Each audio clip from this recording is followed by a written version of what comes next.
Hello everyone, myself Amit Chaturvedi and I welcome all of you in Versatile Brains। दोस्तों, power of subconscious mind book की जो review series चल रही है उसमें 5 चैप्टर्स इस बुक के हम डिस्कस कर चुके हैं। अगर आपने वो वीडियोस नहीं देखे हैं तो इस चैनल की प्लेलिस्ट में जाइए और उन वीडियोस को पहले देख लीजिए ताकि आपको ये चैप्टर ठीक से समझ में आ सके। तो दोस्तों, ये उसी किताब का 6th चैप्टर है जो हम आज समझने वाले हैं। तो चलिए शुरू करते हैं।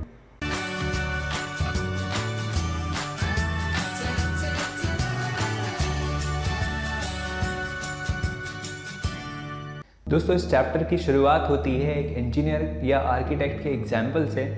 इस बुक में कहा गया है कि जब भी कोई भी इंजीनियर या कोई भी आर्किटेक्ट कोई बिल्डिंग बनाना चाहता है या कोई डिज़ाइन बनाना चाहता है तो उस डिज़ाइन को बनाने के लिए उस बिल्डिंग का ब्लूप्रिंट उनके दिमाग में होता है। उस ब्लूप्रिंट को यूज़ करके वो कंप्यूटर से उस ब्लूप्रिंट की 3D डिज़ाइन बनाते हैं और उस 3D डिज़ाइन पर काम करके वो उस बिल्डिंग को तैयार करते हैं या फिर उनका जो वर्क ऑफ आर्ट है उसको वो बनाते हैं। सिमिलरली इस बुक में कहा गया है कि आपके जो सबकॉन्शियस माइंड है वो सबकॉन्शियस माइंड आपके दिमाग में जो ब्लूप्रिंट है अपनी लाइफ के बारे में या अपनी पर्सनालिटी के बारे में या जो भी चीज़ें आपके आसपास हो रही हैं उनके बारे में, उसी ब्लूप्रिंट के आधार पर हमारा सबकॉन्शियस माइंड काम करता है। तो इस बुक के सबसे स्टार्टिंग में कहा गया है, इस चैप्टर के सबसे स्टार्टिंग में कहा गया है कि हमें हमारे सबकॉन्शियस माइंड के लिए अपने दिमाग में एक ब्लूप्रिंट तैयार करना चाहिए। वो ब्लूप्रिंट आधारित हो सकता है फीलिंग ऑफ जॉय पर, यानी आनंद की भावना पर, एक हैप्पीनेस की फीलिंग पर, एक ऑप्टिमिस्टिक एटीट्यूड के ऊपर और एक एनर्जेटिक बिहेवियर सोसाइटी में रखने के ऊपर। तो इस ब्लूप्रिंट के आधार पर हमारा सबकॉन्शियस माइंड काम करेगा। और आगे इस चैप्टर में उन टेक्निक्स के बारे में डिस्कशन है जो अभी हम डिस्कस करने वाले हैं। दोस्तों, सारे रिलीजन्स में या सारी कंट्रीज़ में जो भी रिलीजियस प्रैक्टिसेस होती हैं उनकी ट्रेडिशनल वैल्यूज़ में ऐसे स्क्रिप्चर्स में लिखा हुआ होता है कि what shall you demand will be fulfilled, यानी आप प्रार्थना में जो कुछ भी डिमांड करेंगे या जो कुछ भी मांगेंगे या जो भी आपकी डिज़ायर होगी वो पूरी कर दी जाएगी। इस चीज़ के ऊपर हमने एक स्टोरी भी डिस्कस की थी। वो स्टोरी थी एक ऐसे पेड़ के बारे में जिसके नीचे बैठकर सारी जो इच्छाएं हैं, सारी जो डिज़ायर्स हैं वो किसी भी इंसान की कंप्लीट हो जाती हैं। और उस ट्री के एग्जाम्पल को हमारे सबकॉन्शियस माइंड से जोड़ा गया था कि आपका सबकॉन्शियस माइंड भी वैसा ही है कि आप जो भी प्रेयर या जो भी डिज़ायर उसके अंदर डालेंगे वो ठीक ठीक कंप्लीट हो जाएगी। तो दोस्तों, ये है इसकी फर्स्ट टेक्निक जो है प्रेयर टेक्निक, जिसके बारे में हमने डिस्कशन किया था कि आप शाम को सोने से पहले या फिर आप जब भी भगवान के सामने बैठते हैं तो अपनी प्रेयर्स में उन चीज़ों को लाएं जो आप अपनी लाइफ में चाहते हैं। वो प्रेयर्स शॉर्ट, सिंपल और पॉजिटिव होनी चाहिए, क्योंकि ये बिल्कुल फैक्ट है कि वो प्रेयर्स एक ना एक दिन ज़रूर रियलिटी में कन्वर्ट हो जाती हैं। दोस्तों, जो दूसरी टेक्निक इस बुक में डिस्कस की गई है वो टेक्निक है विजुअलाइजेशन टेक्निक। विजुअलाइजेशन का मतलब होता है कल्पना करना जो एकदम रियलिस्टिक हो, एकदम रियल वर्ल्ड से मिलती जुलती हो। तो विजुअलाइजेशन एक टेक्निक है जो कई सदियों से बहुत सारे लोग इस्तेमाल करते आए हैं और विजुअलाइजेशन टेक्निक बहुत ही ऑथेंटिक है और all of a sudden result देने वाली है। विजुअलाइजेशन टेक्निक के अंतर्गत वे सारी चीज़ें आती हैं जो आप अपनी लाइफ में चाहते हैं और उनको प्राप्त करने के लिए आपको उनको विजुअलाइज करना शुरू कर देना चाहिए, उनको इमेजिन करना शुरू कर देना चाहिए। और वो इमेजिनेशन इतनी क्लियर और ऑथेंटिक होना चाहिए कि वो आपको एग्जैक्टली वैसा प्रतीत हो, वैसा दिखाई दे जैसा आप अपनी लाइफ में चाहते हैं। फॉर एग्जाम्पल, मान लीजिए कि आप कोई एग्ज़ाम देना चाहते हैं और वो एग्ज़ाम आप जैसे ही पास करेंगे तो आपको जॉब मिल जाएगी। तो विजुअलाइजेशन टेक्निक के अंतर्गत आपको ऐसा पहले से करना चाहिए कि आप इतने ऑथेंटिक तरीके से विजुअलाइजेशन करें, इतने ऑथेंटिक तरीके से कल्पना करें कि आप देखें कि वो एग्ज़ाम आपने क्लियर कर लिया है और जो पास मार्क्स आपको चाहिए थे वो आपको मिल गए हैं और आपको जॉब मिल गई है। और जब आप इसको विजुअलाइज करेंगे, यानी इस स्थिति को या इस सक्सेस को आप एकदम ऑथेंटिक तरीके से देखेंगे, तो आपके दिमाग के ऊपर एक इम्प्रेशन क्रिएट होगा, एक ऐसे वाइब्रेशंस आपके दिमाग के पास पहुंचेंगे और वो चीज़ें रियलिटी में कन्वर्ट धीरे धीरे होने लगेंगी। दोस्तों, जो थर्ड टेक्निक इस चैप्टर में डिस्कस की गई है उस टेक्निक का नाम है मेंटल मूवी मेथड या मेंटल मूवी टेक्निक। इस टेक्निक के अंतर्गत कहा गया है कि a picture is worth 1000 words, यानी एक जो पिक्चर है वो 1000 शब्दों के बराबर होती है। इस टेक्निक में जो राइटर हैं वो एग्जाम्पल देते हैं कि जैसे भी मुझे जब भी किसी बहुत बड़े ऑडिटोरियम में या बहुत बड़े पब्लिक प्लेस पे स्पीच देनी होती है, उसके एक दिन पहले से मैं उसको पिक्चराइज करना शुरू कर देता हूँ कि वो 2000 या 5000 या 10,000 लोग उनके सामने बैठे हुए हैं और वो स्टेज पर खड़े होकर परफॉर्मेंस दे रहे हैं। तो वे उस पिक्चर में देखते हैं कि वो कैसे उस ऑडियंस से इंटरप्रेट कर रहे हैं, उस ऑडियंस को वो कैसे हैंडल कर रहे हैं, कौन कौन सी चीज़ें वो वहाँ खड़े होकर कह रहे हैं, किस किस बात पर लाफ्टर जनरेट हो रहा है, किस किस बात पर ऑडियंस बहुत सीरियस होकर उनको सुन रही है, किस किस तरह के कॉम्प्लीमेंट्स उनको उनकी स्पीच के बाद मिल रहे हैं। और इस पूरी प्रक्रिया को वो एक दिन पहले अपने माइंड में रिवाइज कर लेते हैं और वो पिक्चर इतना ऑथेंटिक होता है कि जब वो प्रैक्टिकली वहाँ स्पीच देने जाते हैं तो कई बार ऐसा होता है कि जो चीज़ें उन्होंने इमेजिन कर रखी हैं या जो पिक्चर उन्होंने ऑलरेडी एक दिन पहले देख रखा है, वैसी की वैसी घटनाएं उनके साथ उस दिन होती हैं। दोस्तों, ये जो माइंड मूवी टेक्निक है, ये टेक्निक कई सारे लोगों ने अलग अलग अपने प्रोफेशन के हिसाब से, अपने एनवायरनमेंट के हिसाब से इस्तेमाल की है और इस मेथड ने उन्हें काफ़ी हद तक हेल्प किया है। दोस्तों, इस मेंटल मूवी टेक्निक के अंतर्गत एक और चीज़ आती है कि मेंटल मूवी के अंतर्गत आप खुद में श्योर होते हैं कि आप जो प्रोडक्ट बेचने वाले हैं या जो चीज़ आप डिलीवर करने वाले हैं या जो भी आपके पास है वो बेस्ट है और उसकी डिलीवरी आप जिस तरह से करने वाले हैं वो भी बेस्ट है। इससे आपके अंदर एक कॉन्फिडेंस जनरेट होता है और वो कॉन्फिडेंस जो है वो आपको प्रैक्टिकल लाइफ सिचुएशंस में एक अलग तरह का परफॉर्मेंस करने के लिए योग्य बना देता है, एबल बना देता है। तो जब भी आप कोई स्पीच देने जा रहे हैं नेक्स्ट डे, अगर आप उसका इमेजिनेशन अपने दिमाग में एक पिक्चर के रूप में क्रिएट कर लेंगे, जब आप प्रैक्टिकली उस स्टेज पर खड़े होकर परफॉर्मेंस दे रहे होंगे तो आपकी परफॉर्मेंस कई हद तक इम्प्रेसिव हो जाएगी, इंक्रीज हो जाएगी।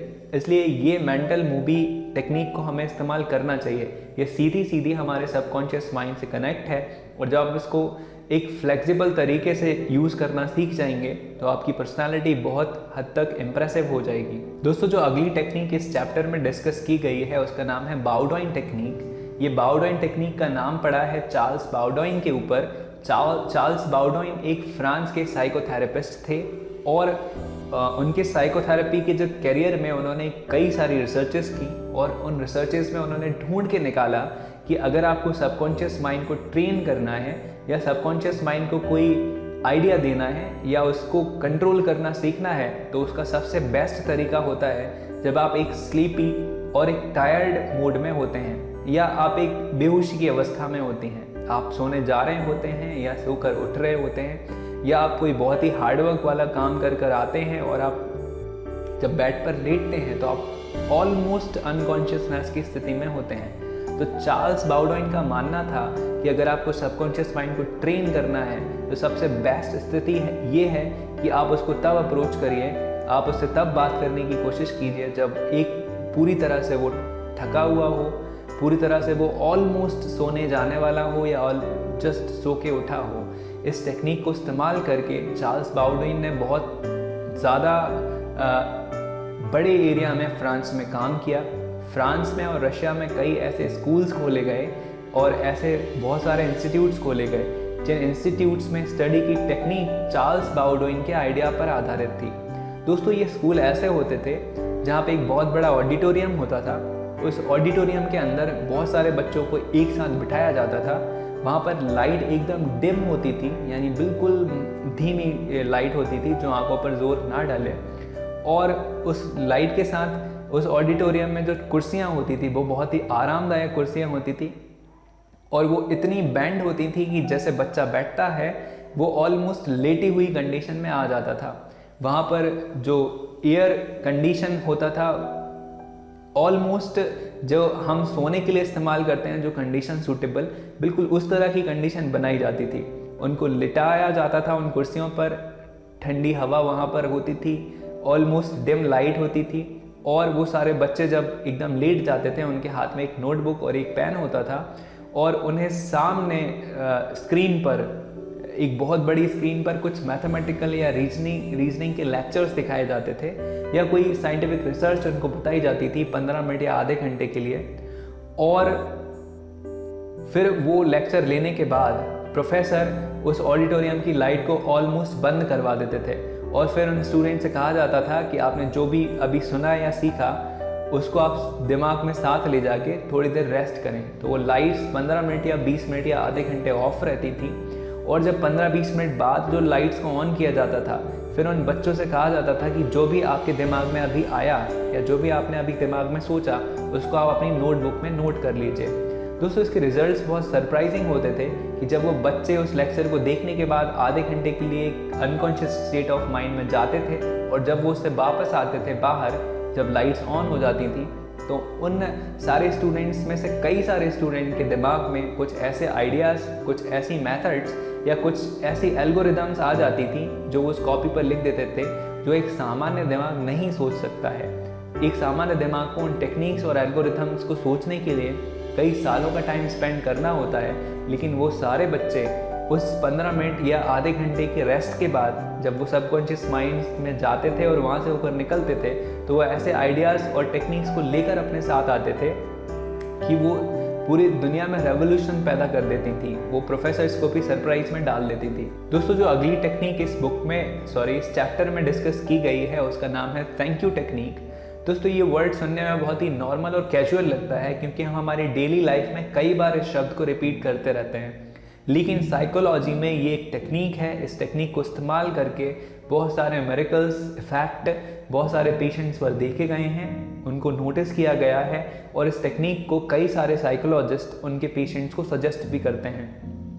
दोस्तों, थैंक यू टेक्निक के अंतर्गत एक सिंपल सी प्रोसेस उन पेशेंट से दोहराई जाती है। उनको कहा जाता है कि आप सोने से पहले या सोने के बाद या जब भी आप डे टाइम में फ्री हों, आप इस टेक्निक को इस्तेमाल करें। इस टेक्निक के अंतर्गत उनको सिर्फ बार बार थैंक यू शब्द रिपीट करना होता है, और उस थैंक यू शब्द के आगे या बाद में उन्हें उस चीज़ को जोड़ना होता है जो उनकी लाइफ में उनके पास है। जैसे वो कह सकते हैं कि thank you for my wealth, thank you for my health, thank you for my relatives, या thank you for the looks I have got, या thank you for the money I have got, या thank you for a big house that you have given me. और ये सारे thank you message उनको भगवान को या फिर एक ऐसी अननोन एनर्जी या पावरफुल एनर्जी के सामने बैठ के या उसको माइंड में रख के कहना होता है।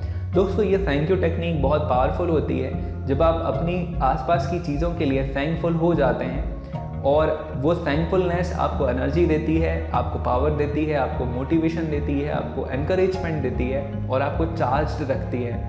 आपकी लेजीनेस या आपकी लाइफ की जो आज की प्रॉब्लम है वो आपके कल पर डिपेंड होती हैं। अगर आप आज लेज़ी महसूस कर रहे हैं, लेज़ी फील कर रहे हैं, तो इसका सीधा सीधा कनेक्शन यस्टरडे यानी जो आपने कल किया, जो आपने कल इकट्ठा किया, उस पर आधारित होता है। अगर आप कल रात को टेंशन्स के साथ, डिप्रेशन के साथ या बहुत सारी अलग अलग थॉट्स के साथ सोए हैं, तो डेफिनेटली आज आप लेज़ी फील करने वाले हैं, आज आप डिप्रेस्ड फील करने वाले हैं। लेकिन अगर आप कल रात को एक थैंकफुल एटीट्यूड के साथ सोए हैं, अपने आसपास की चीज़ें जो आपके पास उपलब्ध हैं, जो भी रिसोर्सेज हैं, उनके साथ आप थैंकफुल फील कर रहे हैं कि भगवान ने आपको वो सारी चीज़ दी, और उस थैंकफुल मैसेज के साथ अगर आप रात को सोए हैं, तो आज आप बहुत एनर्जेटिक, बहुत मोटिवेटेड और इंस्पायर्ड फील करेंगे। तो दोस्तों, ये है थैंक यू टेक्निक। दोस्तों, जो अगली मेथड इस चैप्टर में डिस्कस की गई है उसका नाम है आर्ग्यूमेंटिव मेथड। जी हाँ, जैसा इसका नाम है आर्ग्यूमेंटिव यानी बहस करना, आर्ग्यू करना, वैसी ही ये मेथड है। दोस्तों, आर्ग्यूमेंटिव मेथड में जनरली एक बिलीव किया जाता है कि हमारे दिमाग के अंदर जब भी आप कॉन्शियस हैं, यानी दिन भर में आप जो भी काम कर रहे हैं, आपके दिमाग में एक आर्ग्यूमेंट चलता रहता है। उन चीज़ों के बारे में, उन सिचुएशंस के बारे में, उन लोगों के बारे में तरह तरह के विचार हमारे दिमाग में आते रहते हैं, जाते रहते हैं। कभी आप उन विचारों से खुश हो जाते हैं, कभी आप उन विचारों से दुखी हो जाते हैं, डिप्रेस हो जाते हैं, लेकिन ये आर्ग्यूमेंट रुकता नहीं है। तो दोस्तों, आर्ग्यूमेंटिव मेथड एक इंटेंशनल आर्ग्यूमेंट होता है अपने आप से या अपने माइंड से, जिसका कंक्लूजन हमेशा पॉजिटिव होता है। जैसे मान लीजिए आपके दिमाग में आया कि मैं पढ़ तो रहा हूँ लेकिन मुझे कुछ याद नहीं हो रहा है, ये एक जनरल थॉट है जो हमारे दिमाग में आता है। इस थॉट को लेके हम लो फील करने लगते हैं, डिप्रेस्ड फील करने लगते हैं। लेकिन आर्ग्यूमेंटिव मेथड सजेस्ट करती है कि जैसे ही इस तरह का विचार आपके दिमाग में आया तो आप दूसरी तरफ से उसका काउंटर अटैक होना चाहिए, काउंटर आर्ग्यूमेंट होना चाहिए जो आप इंटेंशनली करेंगे। कि जैसे ही आपके दिमाग में आया कि मैं पढ़ाई तो कर रहा हूँ लेकिन मुझे कुछ याद नहीं हो रहा है, तो आपका जो काउंटर आर्ग्यूमेंट इंटेंशनली आना चाहिए कि मैं इसको रिपीटेडली दोहराता रहूँगा जब तक कि मुझे ये याद नहीं हो जाएगा। लेकिन अभी आप इसको ऐसा भी और भी ऐड कर सकते हैं कि मैं तब तक कंटिन्यूसली याद करूँगा जब तक मैं इसको पूरी तरह से याद नहीं कर लूँगा। आप ऐसा भी कह सकते हैं कि ओके कोई बात नहीं, मुझे एक बार में या 2 बार में 5 बार में याद नहीं हुआ, लेकिन मैं 6 टाइम फिर से इसको रिपीट करूँगा और फिर मुझे ये याद हो जाएगा। दोस्तों ये जो आर्ग्यूमेंट है ये सेंसलेस चैटर है जो हमारे दिमाग में चलता रहता है। इसका हमारी स्टडी से कोई भी कनेक्शन नहीं है। तो आर्ग्यूमेंटिव मेथड आपको सिर्फ हेल्प करती है उन सिचुएशंस को डील करने के लिए जो सिर्फ मेंटल हैं, जो सिर्फ फैंटास्टिकल हैं, उनसे आपकी स्टडी का कोई कनेक्शन नहीं है। तो अगर आप इस आर्ग्यूमेंट को आर्ग्यूमेंट से ही ख़त्म कर दें तो आपका दिमाग एकदम क्लियर और एकदम स्ट्रेट फॉरवर्ड हो जाएगा। आप फिर डायरेक्ट अपनी स्टडी को अप्रोच कर सकेंगे। इस तरह के कई सारे नेगेटिव जो आर्ग्यूमेंट्स हमारे दिमाग में पैदा होंगे उनको आप दिमाग के अंदर ही उसके काउंटर आर्ग्यूमेंट से ख़त्म कर देंगे। इससे आपकी पिक्चर क्लियर हो जाएगी और आप फिर अपने लाइफ के जो भी गोल्स हैं, जो भी टारगेट्स हैं, उन पर क्लियरली तरह से फोकस कर पाओगे।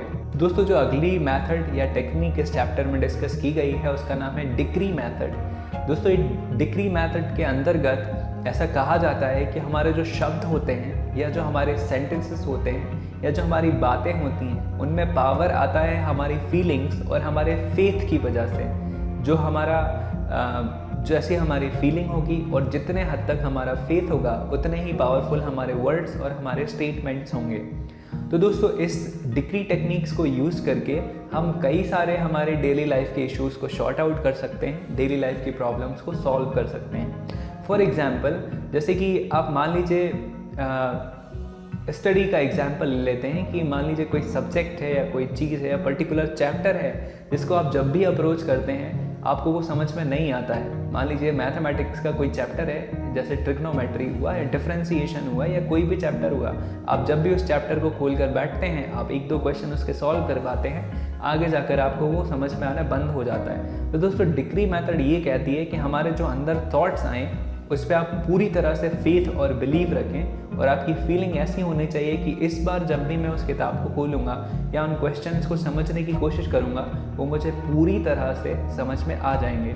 और जब आपका ये फेथ और ये फीलिंग स्ट्रांग हो जाएंगी तो वर्ल्ड में कोई भी चीज़ ऐसी नहीं है जो आपको उस चैप्टर को समझने से या याद करने से रोक पाए। तो इस डिक्री मेथड में सिर्फ सिंपली यही कहा गया है कि आपके जो थॉट्स और जो फीलिंग्स होनी चाहिए उन पे आपको पूरा फेथ होना चाहिए और इतना स्ट्रांग फेथ होना चाहिए कि जब भी आप उस चीज़ को करें तो आपके दिमाग में कोई डाउट ना रह जाए कि वो आप कर पाएंगे या नहीं कर पाएंगे। तो दोस्तों ये थी ये 5-6 टेक्निक्स जो इस चैप्टर में डिस्कशन की गई थी। इसमें कुछ टेक्निक्स जो मुझे पर्सनली अच्छी लगी वो थी बाउडियन टेक्निक। इस बाउडियन टेक्निक को आप जब भी टाइम मिले अपनी लाइफ में प्रैक्टिकली यूज़ करके देखें। अगर आप भूल गए तो इस वीडियो को वापस से जाकर उस बाउडियन टेक्निक को समझने की कोशिश करें और उसको जब आप प्रैक्टिकली इस्तेमाल करेंगे अपनी लाइफ में तो उसके बेनिफिट्स आपको ऑल ऑफ अ सडन देखने मिलेंगे।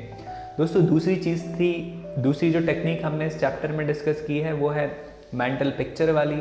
उस पिक्चराइजेशन में जब आप उतरेंगे या उसको यूज़ करने की कोशिश करेंगे तो उसका भी फ़ायदा आपको बहुत ज़्यादा मिलेगा। और तीसरी टेक्निक जो हमने इसमें डिस्कशन की है वो है डिक्री मेथड वाली, यानी आपके दिमाग में या आपके थॉट्स में इतना फेथ होना चाहिए कि वो फेथ आपको इतना एनर्जाइज्ड कर दे या इतना मोटिवेटेड कर दे या इतना एनकरेज कर दे कि आपको कोई भी डाउट ना रह जाए उस पर्टिकुलर चीज़ या पर्टिकुलर अप्रोच में और आप पूरी पावर और माइंड के साथ उस चीज़ को करें और आप उसमें सक्सेस प्राप्त करें। दोस्तों ये जो 6 चैप्टर था ये पिछले 5 चैप्टर्स को आपस में जोड़ता है और जो 5 चैप्टर में हमने समझा था उन सारी चीज़ों को हमें अपने लाइफ में प्रैक्टिकली कैसे अडॉप्ट करना है इसके बारे में ये 6 चैप्टर था। आई होप कि ये 6 चैप्टर आपको पसंद आया होगा, आप इस चैप्टर से काफ़ी कुछ सीखे होंगे और इन जो टेक्निक्स को हमने आज डिस्कशन किया है उनको आप अपनी पर्सनल लाइफ में यूज़ करने की कोशिश करेंगे। अगर आपको कहीं कोई प्रॉब्लम आती है या आपको कुछ पूछना है, कहना है, बताना है, आप मुझे नीचे कमेंट सेक्शन में लिख के पूछ सकते हैं, या फिर इस वीडियो के नीचे जो डिस्क्रिप्शन बॉक्स है उसमें मैंने अपने फेसबुक पेज और फेसबुक अकाउंट की लिंक दे रखी है। आप उसमें डायरेक्ट जाकर मुझे मैसेज भी भेज सकते हैं और वहाँ बात कर सकते हैं। ये जो वीडियो सीरीज़ है, इसके अलावा भी इस चैनल पर कई सारे वीडियोस हैं, आप जाकर उन वीडियोस को भी देख सकते हैं। वो भी कहीं ना कहीं आपको अपनी लाइफ में हेल्प करेंगे। तो दोस्तों, ये था इसका 6th चैप्टर। अभी हम मिलेंगे अगले 7th चैप्टर के साथ। तब तक के लिए गुड बाय।